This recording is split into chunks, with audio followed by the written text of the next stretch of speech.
Okay, hold on. Let me zoom out. Hold on. All right. Oh, we don't need this guy in the video here, sir. All right, so we're gonna conduct our consultation here. Hold on, butts. Birds. Okay. First of all, not so loud. Okay, Mr. Belly. I'm gonna join you in the frame here. I'm making sure we're both being in the frame. Get back up. You're not qualified to use a cell phone. Okay. I'm kidding. Hold on. Okay, mommy's gonna get pissed. You can come in here. So we're making too much noise. All right, butts. Go ahead. Continue. Wait. We're gonna ad lib for a moment. We need to relax in front of the camera, so it's recording. Just leave it alone. The sooner that you can forget that the camera's there, the sooner we can actually get to work. I want to get my tongue in. No, leave the camera alone. Okay. Butts, come on. Come on, Butts. Butts. My army butt's going to your butts. Your army butts? Yes, my army butts. Don't yell. Don't yell. Sorry. Now let's have a conversation. What the? No, what do you think about this boss kid? No, he's pretty... No, look here, I respect people. Look, I try to be... Look, I'm here consulting with you. I'm asking you. We have our own... Look, everybody, here's where I agree and disagree with the universe. I think everyone can be their own king. You're the king of your household.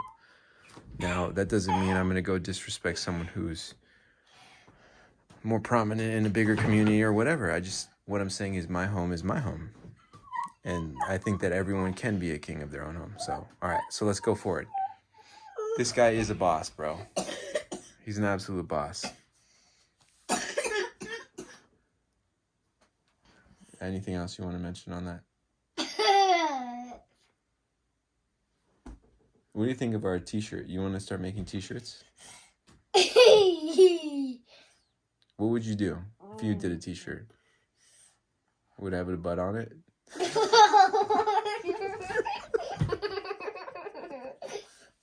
No, seriously. No, be trying to be serious. You're always joking around. Always joking around. I'm trying to be serious and you're always making jokes. It's not funny. You're starting to hurt. You're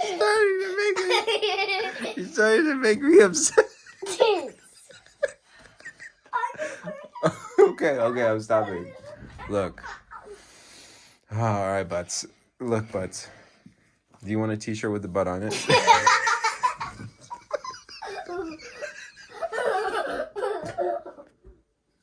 Okay, I gotta stop with these ideas. I gotta stop with these shirt ideas now, please. Okay. Okay, once I get on these tangents, I can't help myself. It's just funny.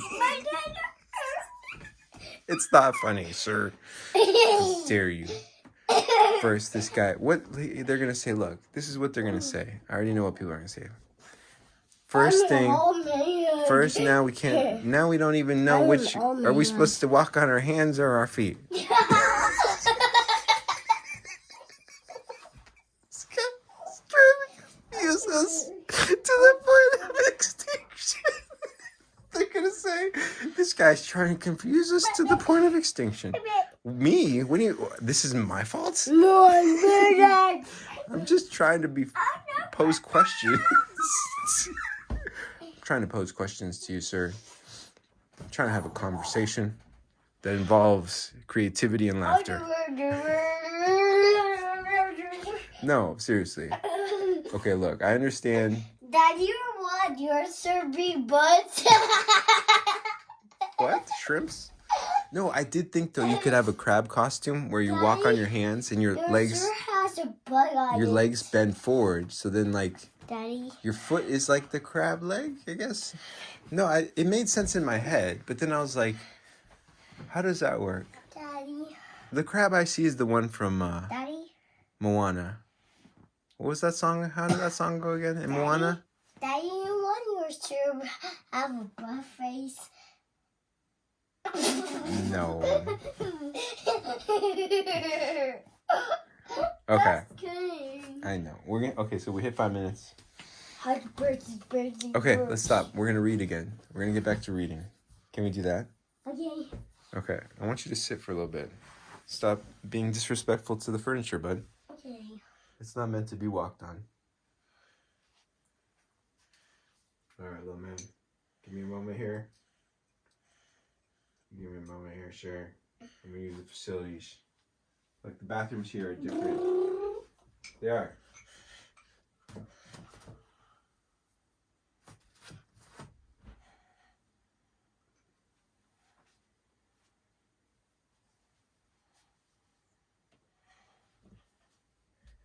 No, sit down.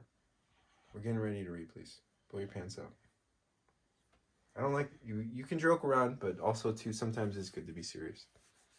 You don't talk about the things that you don't look. You talk about what you want, what you enjoy, what you appreciate, what you love.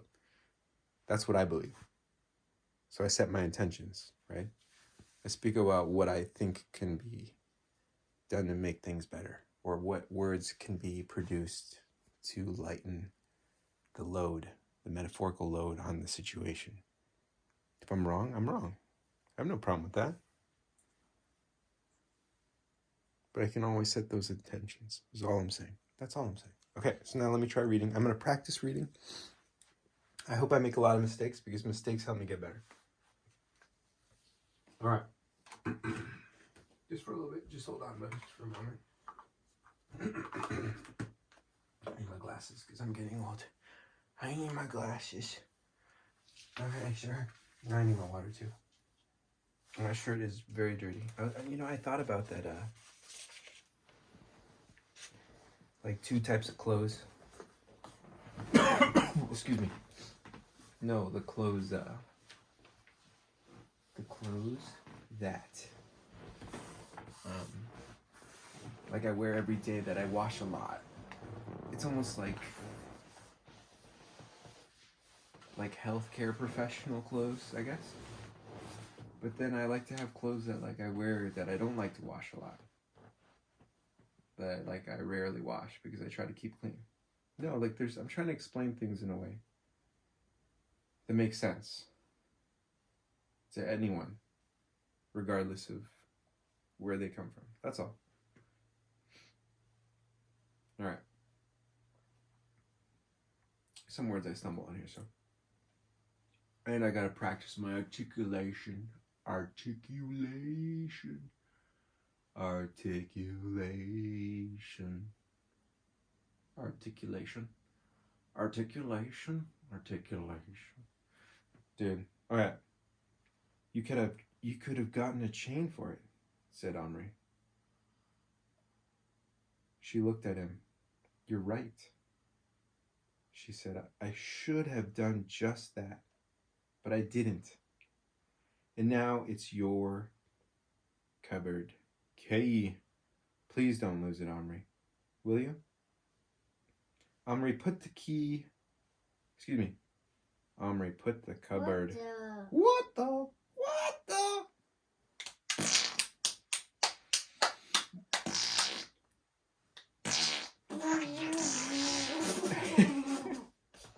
Omri put the key. Omri put the cupboard on his bedside table and opened it, looking inside thoughtfully. What's making me sick, bros? What would he put in it? It's supposed to be for medicine. Making me sick. Omri put the cupboard on its bedside table and opened it, looking inside thoughtfully.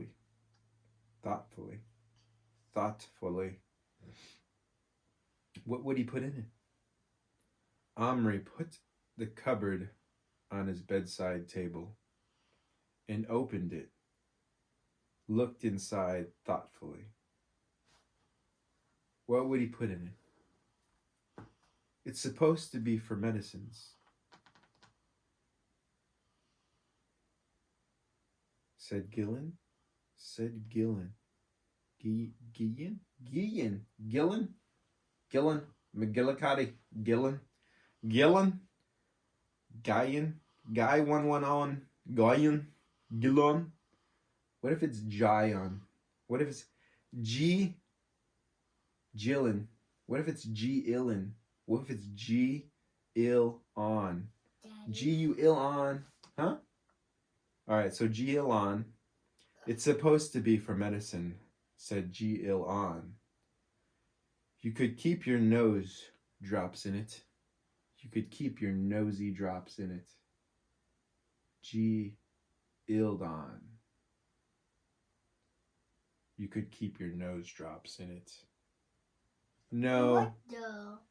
That's just wasn't it. Besides, I haven't any other medicines. Why don't you pop this in? His mother suggested, and opened her hand, and in it was Patrick's Indian. I found it when I was putting your trousers in the washing machine. I found it when I was putting your trousers in the washing machine. Omri carefully stood the Indian on the shelf. Omri carefully stood the Indian on the shelf. Omri carefully stood the Indian on the shelf. Omri carefully stood the Indian on the shelf. Are you going to shut the door? Asked his mother. Yes, and lock it. You did this and then kissed. He did this. He did this. What the? He did this and then kissed his mother, and she turned the light off. She turned the light out, and he lay down on his side looking at the cupboard. He felt very confident. Just as he was dropping off to sleep, his eyes snapped open. He had thought he heard a little noise, but no. All was quiet.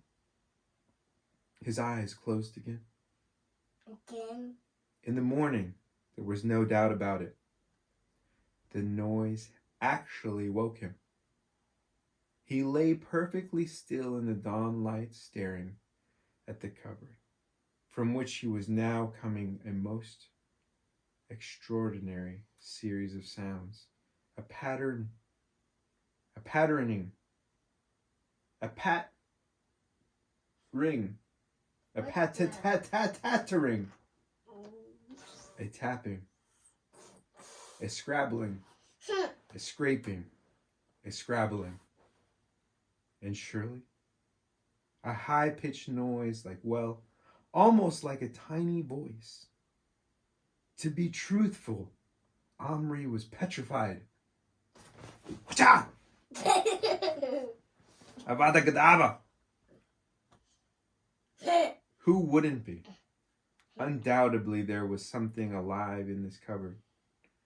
At last, he put out his hand and touched it. He pulled very carefully. The door was shut tight. But as he pulled, the cupboard moved, just slightly. The noise from inside instantly stopped. He lay still for a long time, wondering. Had he imagined it, the noise did not start again. At last, he cautiously turned the key and opened the cupboard door. The Indian was gone. Omri sat up sharply. Omri sat up sharply. Omri sat up sharply in bed and peered into the dark. What the? Corners, the dark corners. Suddenly he saw him, but he wasn't on the shelf anymore. He was in the bottom of the cupboard, and he wasn't standing upright. He was crouching in the darkest corner, half hidden by the front of the cupboard, and he was alive. Omri knew that immediately. To begin with, though, the Indian was trying to keep perfectly still as Omri had kept. Lying in bed a moment ago, he was breathing heavily. His bare bronze shoulders rose and fell and were shiny with sweat. The single feather sticking out of his back of his headband quivered as if the Indian were trembling. And as Omri peered closer, his breath fell on the tiny, huddling figure. He saw it jump to its feet. Its minute hand made a sudden, darting movement towards its belt and came to rest, clutching the handle of the knife, smaller than the shaft of a tack. Stop! It's not funny. You. Neither Omri nor the Indian moved for perhaps a minute and a half. No, don't bite your nails, bro. They hardly breathed either. They just sat staring at each other. The Indian's eyes were black and fierce and frightened. His lips were drawn back from shining white teeth, so small you could scarcely see them except when they caught the light. He stood pressed against the inside wall of the cupboard, clutching his knife, rigid with terror, but defiant. The first coherent thought that came into Omri's mind as he began to get over the shock was, I must call this the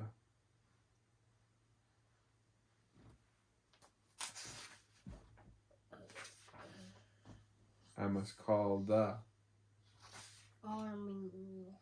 others.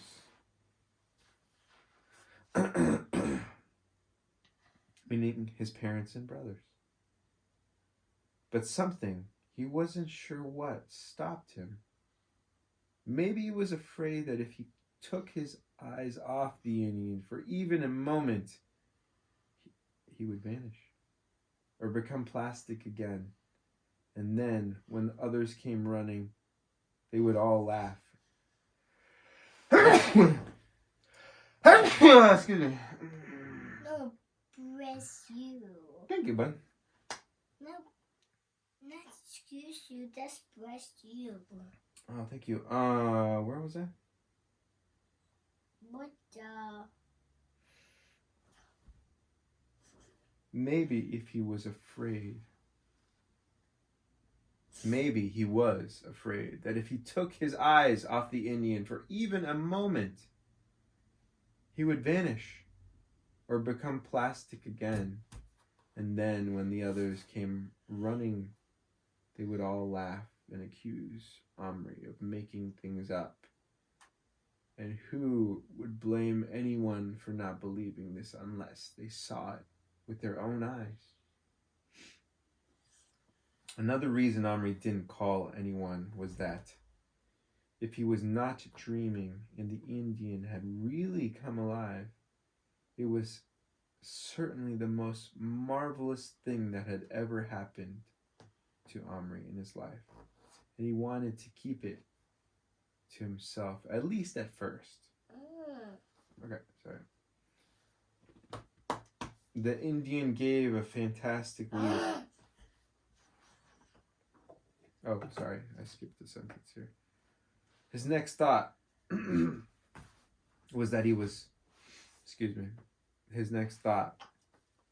was that he must somehow get the Indian in his hand. What the? He didn't want to frighten him any further, but he had to touch him. He simply had to.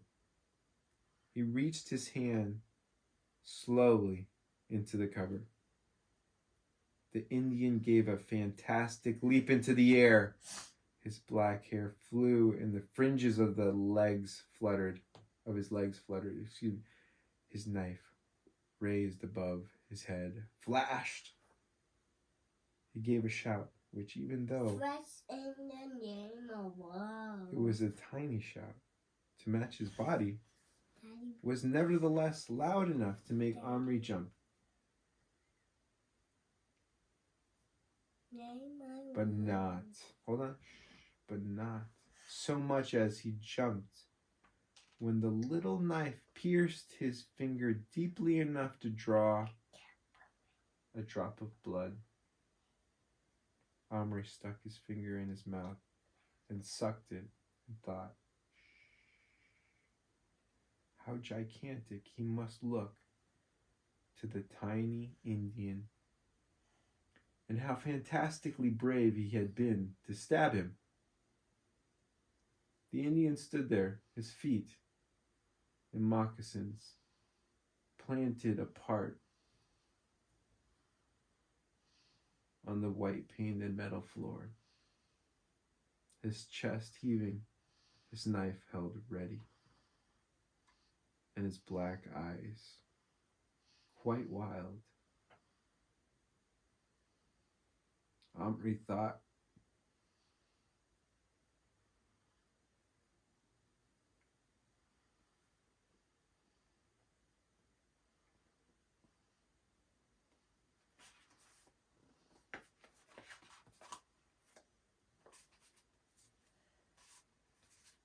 he was magnificent.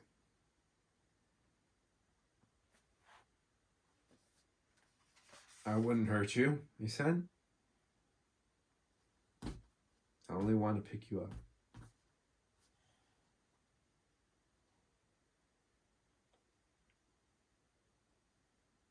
The Indian opened his mouth, and a stream of words spoken in that loud, tiny voice came out.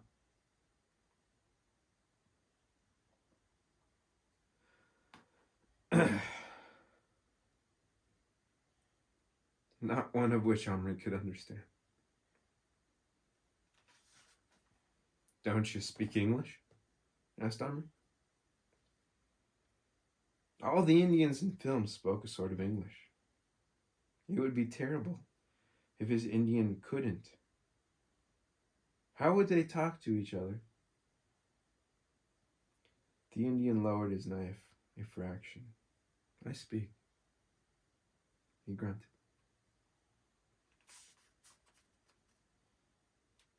Omri breathed deeply in relief.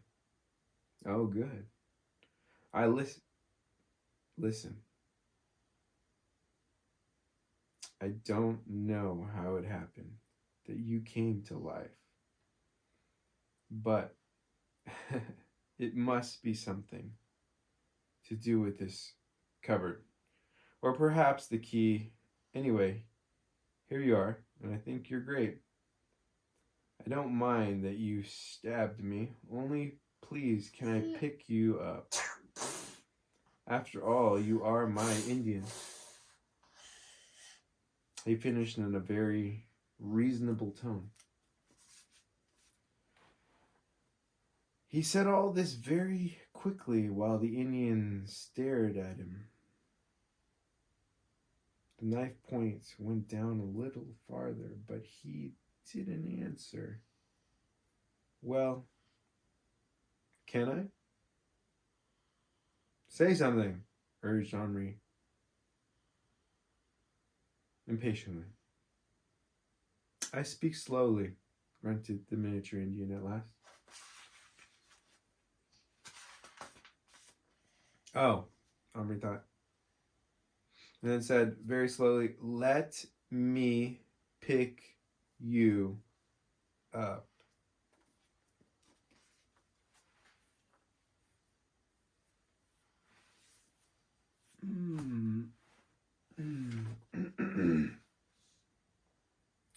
The knife came out again in an instant, and the Indian's knees bent in a crouch. No. Oh, please. You touch, I kill. The Indian growled ferociously.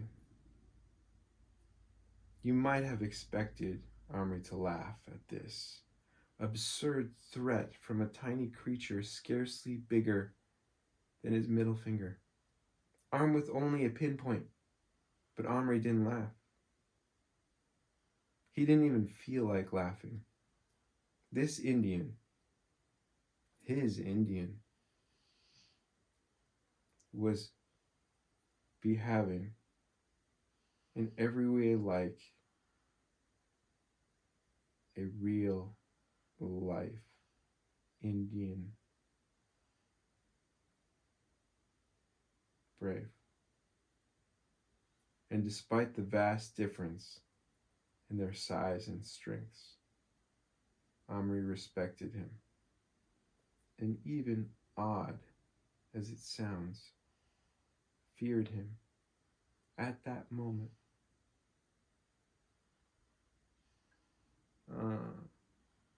Okay. I won't then. But there's no need to get angry. I don't want to hurt you. Then, as the Indian looked baffled, he said in what he supposed was Indian English, "Me no hurt you." First blood. First blood.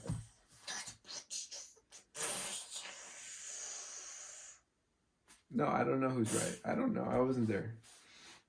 The movie is a really good movie. Okay, I don't know why I'm bringing up movie references. I appreciate movies. I gotta find that. I had like some special edition one.